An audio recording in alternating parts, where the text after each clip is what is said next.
这个重胎呢，它就是一跑道的时候，下面就会咕咚咕咚咕咚咕咚咕咚咚响。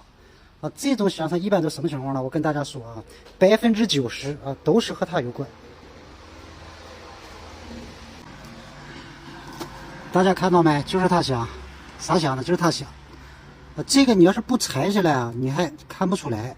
为啥看不出来呢？因为它这头啊是上在这上面的，啊，上在这上面之后呢，如果你在车下面试它的时候呢，如果它晃动的不是太大呢，它就不会动。所以说有时候我们就忽略了它，它属于什么呢？它属于是平衡杠的短拉杆啊，顺拉杆，也有叫竖拉杆。大家可以听一下啊，拆下来之后呢，就是没有东西憋着它，它的这个响就可以出来。大家看啊，大家看没看见？这就晃动了。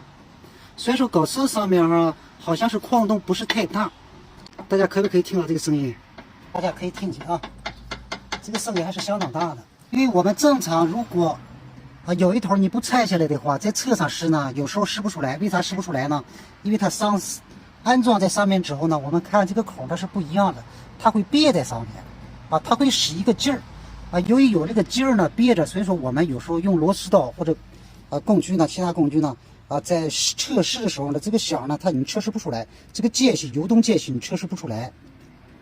所以说我们要拆下来一头90%的异响，车下面异响呢都是与它是有直接关系的。一个是它下面还连了一个东西这就是平衡杠。我们看这个平衡杠走向在哪里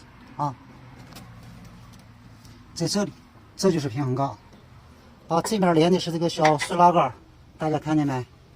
往这里看，看见没？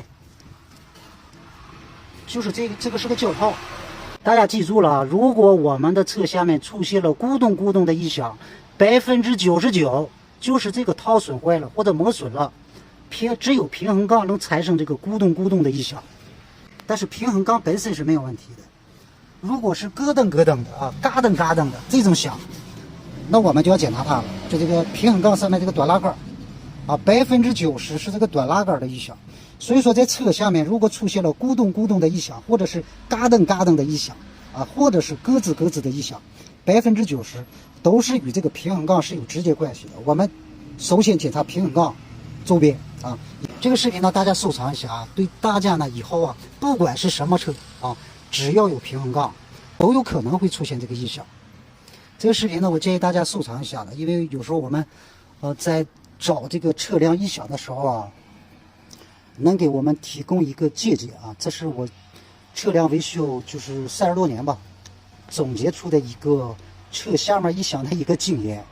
众泰这款车呢已经是停产了，一个众泰还有华泰还有什么我就忘了就是很多国人说是我们应该支持国产车，但是说你像这种车我感觉我是不能支持这个车呢就是配置高，配置相当高，总弄些就是夸大其词的总弄些德不配位的这些配置配件往这车上装看着配置挺高，其实都是华而不实的。有很多的配置呢就是我们用不上，你用不上，比如说像很多配置用不上，有时候我们说不好听的就是说车报废了，这个配置呢我们都不会用甚至是没用上。第一是浪费，第二呢就是减弱我们驾驶员呢对车辆的这个操控性。到后来呢就不是说我们驾驶员在控制车，而是这个车呢在控制我们驾驶员。我们驾驶员呢驾驶车辆呢这个技术呢会每天的有所提升。如果你配置越高呢，什么都交给了配置，那我们驾驶员呢就会变成傀儡。所以说呢我建议大家买车的时候呢配置千万不要太高了，适用就可以。